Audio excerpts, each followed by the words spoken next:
Welcome back to this week's episode of Maximum Octane. I'm super excited about my guest today. This is part two of the things to be aware of for insurance. So I think it's very timely. It's the end of the year. A lot of people look at their documentation and kind of get an inventory of everything that's going on. So Mr. Richard Sharman, or is it Sir Richard? Have you been knighted yet by the Queen? No, she did chase me around with a sword once. I don't think it was to knight me. All right. Well, we got to work on that because I think Sir Richard Sharman would just sound so awesome. But Richard Sharman's an awesome name anyway. So thank you so much for taking time to come back and get into some more details and a little more nitty gritty. And I just want to remind everybody that you can hop over to the YouTube channel if you want to see the actual pictures of what Richard is showing. But we're going to do our best to talk about the documentation and say, here's what, and give you a mental visualization. And then we can follow it up with the physical one on YouTube. So, all right, I'm going to hand it over to you because I know there's a lot of information. So thank you again for taking time out of your busy schedule, not once, but twice for us. No, my pleasure. And thanks for having me back, Kim.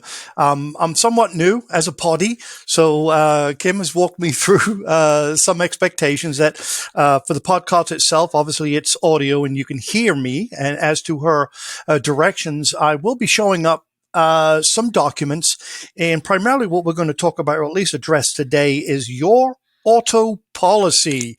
What does it look like? What does it say? What interpretations are in there if you ever get a chance to read it? And after this, I'm hoping that you'll go digging for that policy in your vehicle or whatever storage area you've got it and take a look at it.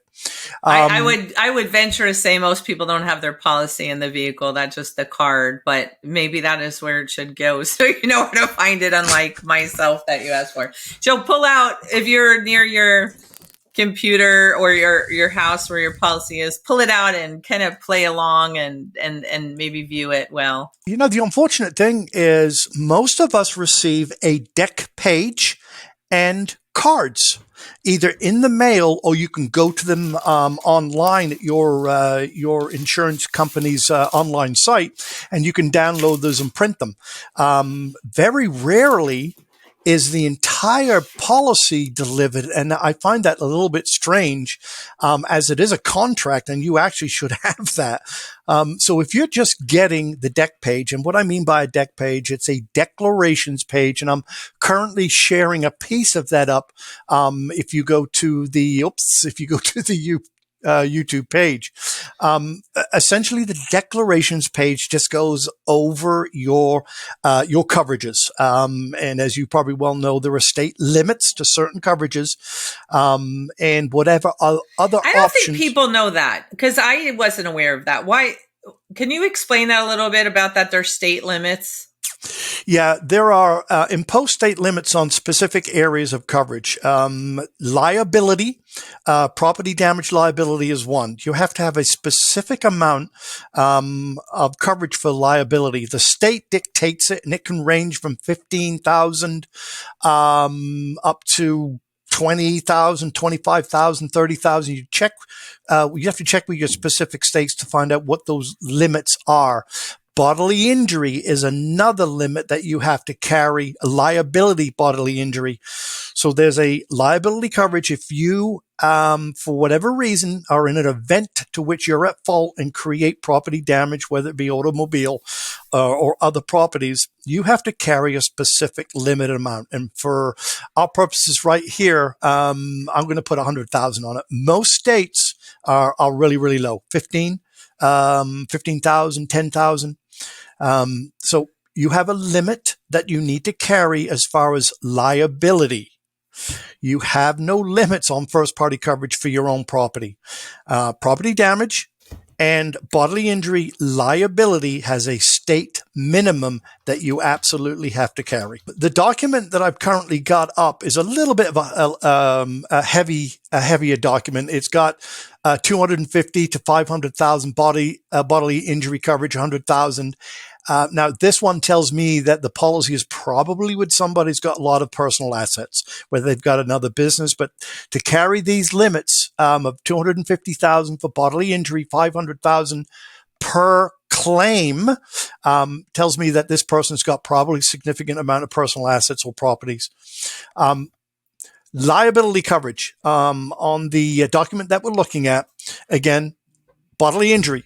What is my responsibility to that person that I've injured? And we're just going to use a liability component of 100%. I don't want to get into the details of comparative negligence, but I'm completely at fault of this. My insurance company is there to indemnify me and protect me up to $250,000 per person or $500,000 per loss. What does that mean? That means if there are 12 people in that vehicle, they have up to $25,000, $250,000 of personal to a limit of 500. So you can see the complications if you've got multiple persons that are hurt in an event that you're at fault for. So I'm thinking right now, I'm not driving anybody in my car anymore. Yeah, the more well, either that or you have a lot more coverage for it. So what happens in that particular case, if you've got multiple people, that $500,000 would be taken and applied across all of those people that are making a claim against you. And what does that do? That exposes your personal assets. So if you got multiple persons that are hurt in either your vehicle where you're at fault or another person's vehicle where you're at fault, and you've got only a $500,000 or state minimum $25,000, it's now up to the insurance company to decide on whether they want to release you from any other charges or not. And that's when you get into background checks. The insurance company's going to do asset checks on you. And I don't want to get too deep into that aspect of it. I primarily want to just focus on the declarations page and what it says to you. So we got the bodily injury piece. You've also got the property damage piece. And in this one, on the document that we have, 100,000, which means if an event that I'm at fault for, I have up to $100,000 in coverage for all parties that I damage property. If it exceeds that, again, my insurance company is going to try and get me out of it by settling for the total policy limit. Again, I don't want to get too deep into that. Medical payments on my document means they are medical payments for you. This one has $10,000, which means you have $10,000 of medical payments once you provide supports and evidence. So you've got co-pays, doctor's bills. Once you provide all those, you can get recovery up to $10,000.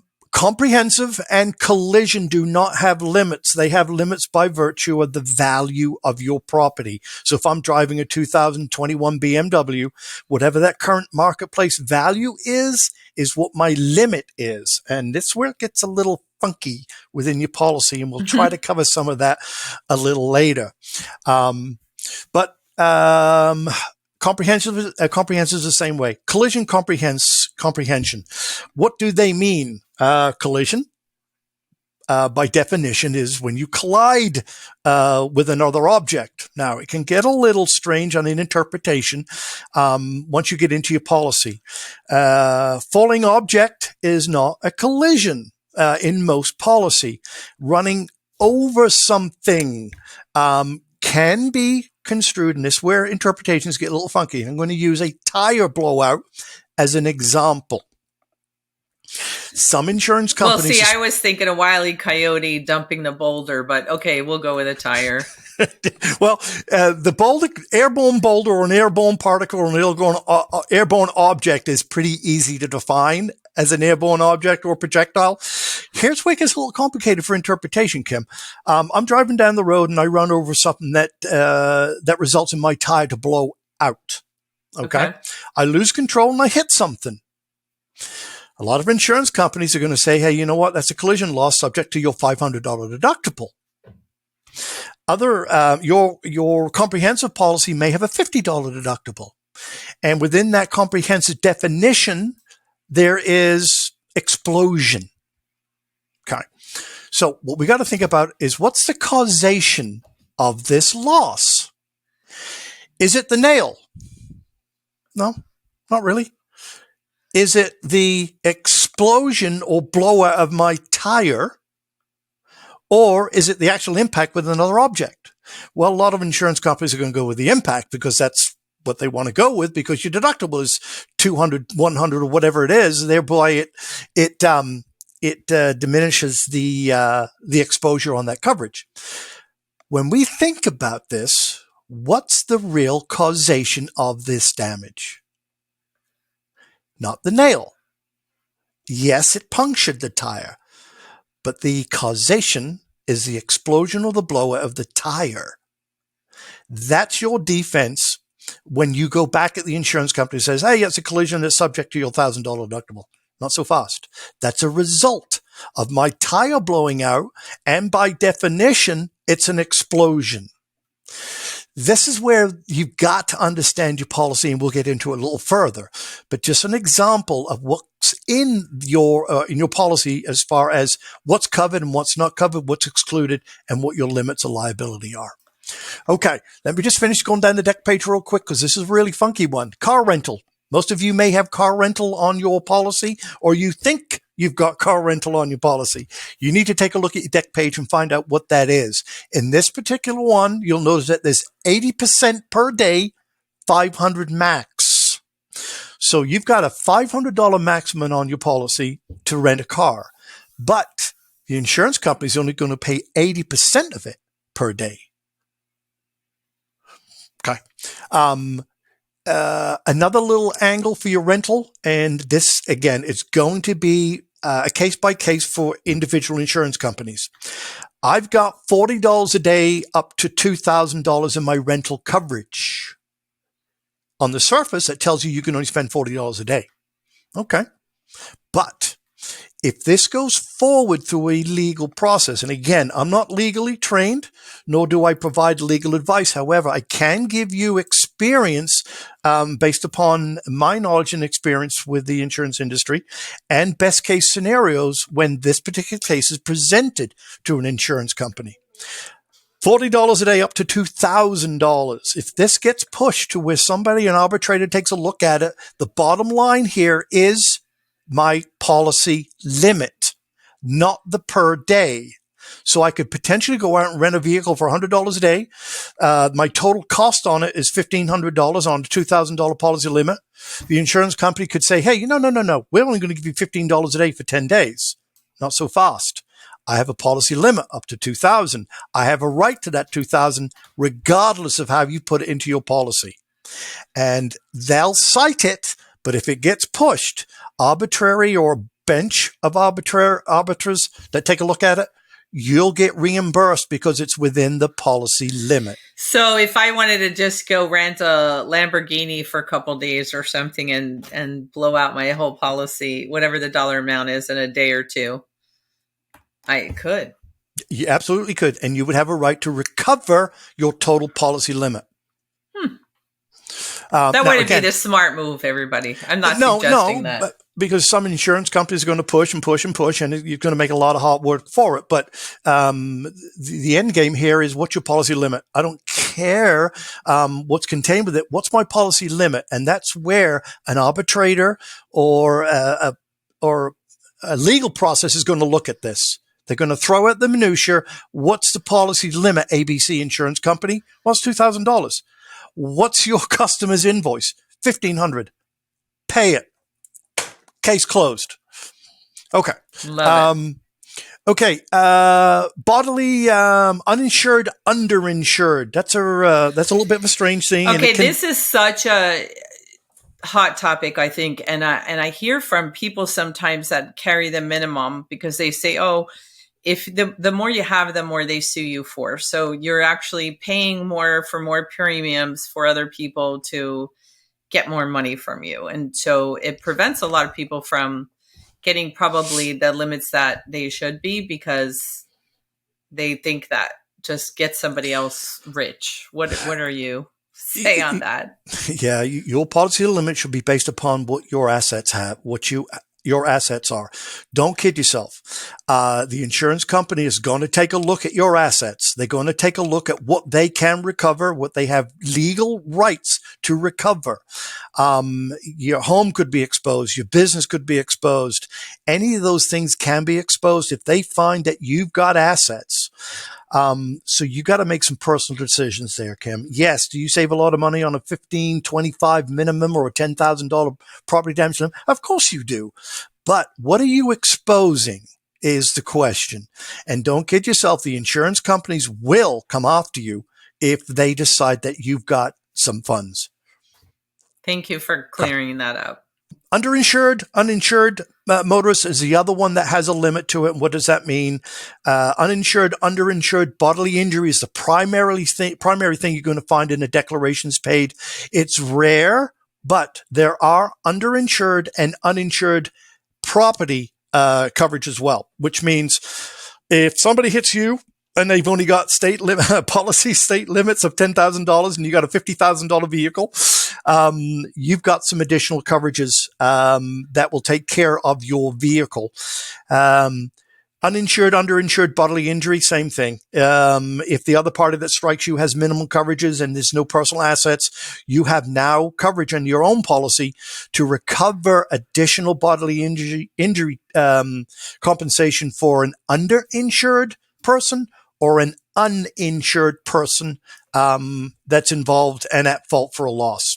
So I'm sorry. If anybody's watching, I'm like smiling, almost giggling, and I'm not. This is a serious conversation. I'm not giggling at you, but a few years ago, going to a baseball game in Miami, I was rear-ended in my little BMW convertible by a gal on like a Vespa who was carrying a giant loaf of bread in one arm and texting on the other. And I watched her come up behind me and I'm like, how is she texting and carrying that bread and steering? And that little darn thing gave a lot of damage. She was not insured. So yeah, there's that. That's the uninsured piece. And let's say you were hurt and you've only got $1,000 of medical coverage on your policy. If you were hurt that breaches that $1,000, guess where that additional money is coming from? Your pocket. And I had two other people in the car, so luckily they weren't hurt. I mean, we didn't, you know what I mean, get hurt. But I mean, that could have really turned into a big thing on my policy because they didn't have insurance, right? Well, see, and that's a good question. You're not liable for anything that's not your fault. So your policy wouldn't have come into play here unless it had uninsured medical injury. Now it would help your passengers and you out. But if not, remember, it's a liability bodily injury and you're not at fault for that loss. So the Vespa hitting you, injuring your other parties, they would not have had an opportunity to claim from your policy because you were not at fault. Now, uninsured, absolutely. That would take care of you and your passengers. So that's a good point on and what that does. Okay. Underinsured would be the same thing. If she just had low limits, and your passengers and you were hurt to the beyond the extent of your medical pay, your uninsured or underinsured, would take care of additional costs up to that limit. I know there's a lot of information coming in a very, very short period of time, so I apologize. Maybe we should do 3 of these. Maybe, because this is just crazy. It's so confusing. It's just so confusing what all of those things are for and why you need them and why it's so important for people to pull out their policy. And if they don't know what every single thing on here covers, they need to sit with their agent, right? Yep. Yeah. Deductibles. There are only 2, or in this case, there are 3 if you want to consider the 80-20 split on the rental as part of a deductible or copay. But normally your policy will only have 2 deductibles, one for your collision and one for your comprehensive coverages. Okay. It's kind of a high level look at what a deck page is and what it tells you, and not in too much depth, just a kind of a high level look. What I want to jump to real quick, for those that can access the documentation I'm showing up right now, what is called your auto policy easier. Now, This is an abbreviation. I think our policy should be named Polly. As a matter of fact, I'm going to speak to all of my insurance policies as Polly's going forward. I thank you for that. My pleasure. And this gives you a nice little breakdown, a very, very high level Cliff Note kind of Reader's Digest breakdown. And it makes you feel all warm and fuzzy that you're covered. You got all the good things in place. All right. Now, what I'm going to show up real quick here. All right. This is an auto policy body or a breakdown, not just a deck page. This is the encompassing definitions, an explanation of what your policy covers, what it doesn't cover. If you get a chance, read the whole thing. But what I want to focus on in this particular document is page 10 and page 12. Exclusions. What? So it might not be 10 and 12 on their policies, right? Correct. Okay. Just as we're visualizing it, it's line 10 and 12. But within your individual policy, all you need to look for is exclusions and limits of liability, and they are under each different segment. So you're going to have a ton of them. There's going to be a lot of exclusions and a lot of limits of liability. What you say? There's exclusions in my policy? Okay. Let's see. Liability to others. I'm just going to focus on this one because we don't have a lot of time, Kim, but I'm just going to focus on exclusions under liability to others. So just to recap about that for those that may not be seeing this, when you look at your policy for each section of your insurance, there is a little breakout, a little table of contents, and under each section there's exclusions and limits of liability. So you are going to right now be talking about which one? I'm going to refer to the limit of liability to others. Okay. Which means if I'm at fault during an event, this is what covers it, and this is what's excluded from it, and what's the limits of liability within that particular coverage are, okay? Okay. You think you're covered, right, gang? All right, let's go down. And it says right on the policies to read the following exclusions carefully. It does indeed. But we don't do that. I'm curious how many people do read it. I'm going to tell you. I up until our conversation, I don't and didn't. Okay. So we've got this wonderful coverage called liability on bodily injury. So if we're doing something where somebody gets hurt, whether in our vehicle or another party, we've got coverage. Not so fast. Are we using our vehicle as maintenance or use trailering another vehicle? Are we carrying a person or property for compensation or a fee? You don't have coverage. If you're So right now, if you're towing your kid's car back or a trailer with couches on it or something, that's an exclusion in here. And so is the fee. So that would be if you had Uber, Lyft, you gave somebody a ride to the airport and you charged them $50, whatever. Yep. Okay. This one's easy, obviously. Ride share. We know that. And that also, don't think that this one we just talked about, carrying persons or property for compensation of a fee, is ride sharing. It's not. Remember, right here, carrying property for compensation or a fee.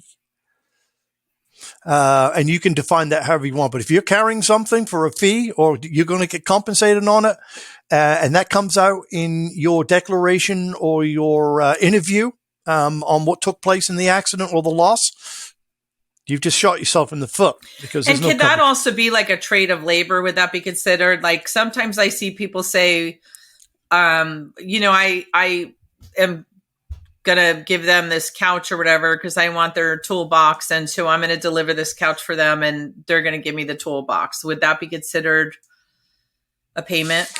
Well, it's subject to interpretation, Kim. Okay. And it's going to be subject to whether the claim adjuster interprets it that way, or you can offset it with your own arguments. These aren't black and white. They're everything that's in our policy and pretty much anything legal is subject to interpretation.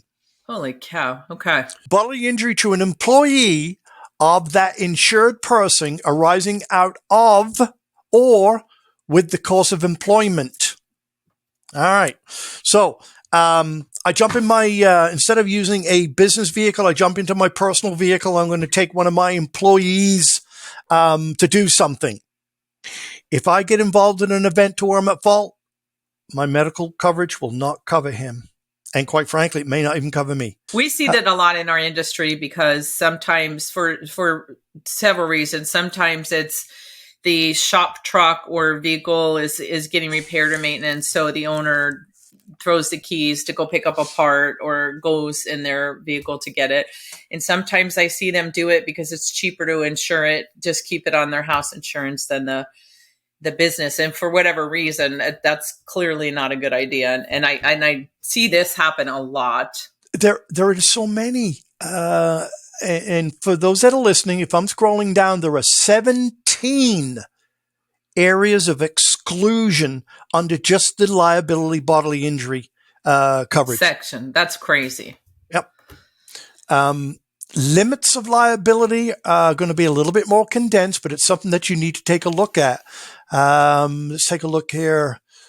While you're looking at that, there's so many things. You really have to have a knowledgeable professional and try to find an agent that you could sit down across from the desk with and at least in the beginning do that. I know a lot of people have switched to online insurance and other things, but my goodness, there's a lot of stuff in here to ask questions about and be explained. And just remember the limits of liability here. There are about 3 different areas that you'll be impacted over 6 different types of subcoverages. And just remember that all of the segments within your policy have these in them. They're going to differ. They're going to be a little different. But if you've got 6 or 7, 8 segments within your policy, you've got 16 different areas of limits, liability, and exclusions that all have probably 13, 14, 15 items in there that are excluded if you're doing certain items with your vehicle.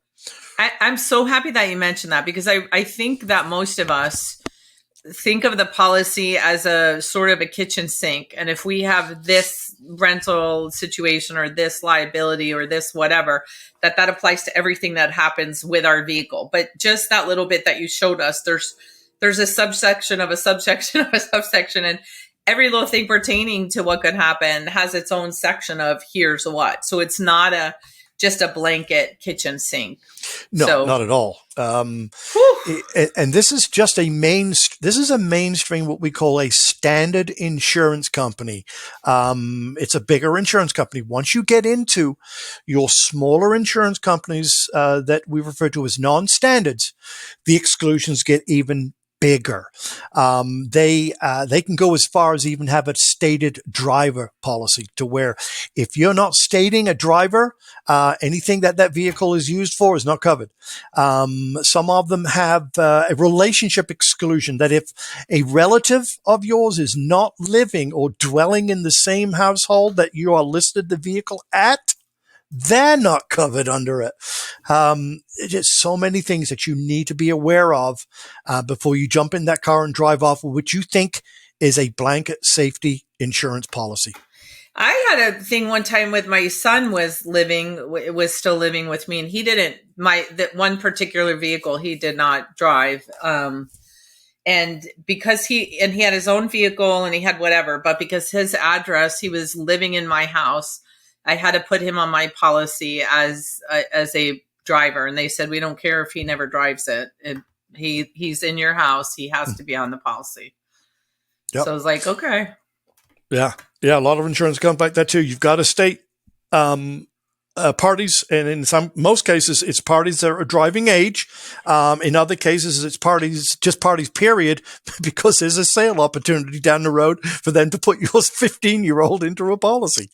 Well, I thank you so much for doing this again today, and maybe there's another we'll let everybody absorb these 2 episodes, but please, please, please get with your agent. If you're if you're doing it all online, can they call somebody at who's always, I see commercials, Geico? Can they call and say, hey, I need somebody to read through these lines with me? And you need to understand this. So if you don't have somebody you could sit in front of can they call the 800 number and Uh, say, yeah, on these online, they're difficult, but yes, get an 800 number to the corporate office and let them know that you want to go through your policy so that you have a better understanding of it and get that documented too. perfect. Well, I thank you so, so much for this. And you've given me a lot of clarity the past 2 episodes. And I definitely order my stuff with a fine tooth comb, because it's not just one big kitchen sink. It's holy cow, all the stuff that goes with it. So thank you for your time and in explaining it in a way that I understand. And I hope that the listeners are understanding a little bit better, because it can be overwhelming. I mean, it's overwhelming. It is overwhelming. I appreciate the opportunity, Kim. Congratulations to you. You only had 12 so's in that. Thank you. All right, have a great rest of your day. Okay. You have a fabulous day, and everybody else, stay safe, make good choices, stay inspired, and we will be back next week. Thank you.